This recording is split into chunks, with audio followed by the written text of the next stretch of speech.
déclic, ça, je pense, c'est parce qu'on a bien compris qu'en fait, ça ne pouvait pas reposer justement sur une ou deux personnes. Et on est sur 12, 15 personnes qui sont ultra investies en fait.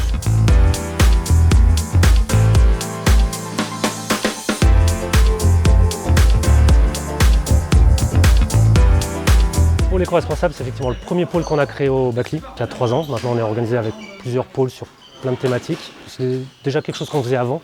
Il y a un peu de manière artisanale. Il y a 3 ans aussi, les volants, ça coûtait cher, ça a augmenté. C'était aussi un peu tout ce qui est la transition écologique dans le sport. Et c'est vrai qu'on a voulu justement, comme on est un des plus gros clubs de France, montrer l'exemple en disant si nous on le fait, pourquoi pas les autres? Et on a pu bénéficier à l'époque, quand on a créé le pôle, d'un accompagnement en fait par 2 associations. Montpellier et Zéro Déchet qui sont venus et qui ont pu accompagner justement le pôle pendant un an. Donc il y avait pas mal de réunions. Pour vraiment flécher quels sont les projets sur lesquels on voulait aller, en fait, pour vraiment bien se structurer. Et ça, c'est un dispositif de la métropole de Lyon. On a identifié 3 sujets à l'époque. La deuxième vie de nos matériels. On est le seul club en Rhône-Alpes à faire une bourse aux équipements en septembre. On avait tout un pôle aussi réflexion sur les volants. Parce que voilà, il y a 3 ans, on était encore sur beaucoup d'utilisation de volants plumes. On est obligé d'utiliser de la plume à un certain niveau, on n'est pas en plastique. Donc c'est pour ça qu'on a mis en place pas mal de choses avec un partenaire Compo Plume, avec le recyclage des volants, la réutilisation des volants, le bon tri des volants, etc. Donc on est vraiment identifié là-dessus parce que voilà, on fait de l'humidification de nos volants aussi, qui fait gagner de la durabilité. Donc ça en termes éco-responsables, c'est très très bon. En termes économiques, pour le club et pour l'adhérent, c'est très très bon.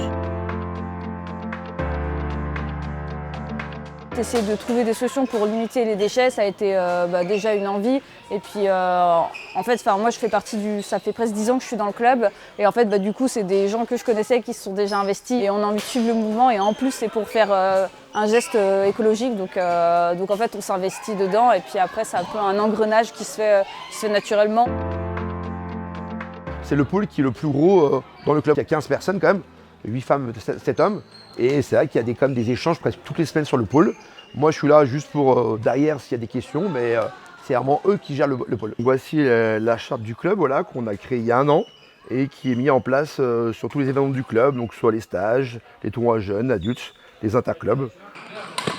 On a la chance aussi que ça fonctionne très bien parce qu'on a un conseil d'administration, un comité directeur qui a vraiment envie que ça prenne, quoi. Même sur le pôle éco-responsable, on est 3 membres à être aussi au comité directeur. Ça prouve que voilà, il y a toutes les strates du club en fait qui sont investies dedans.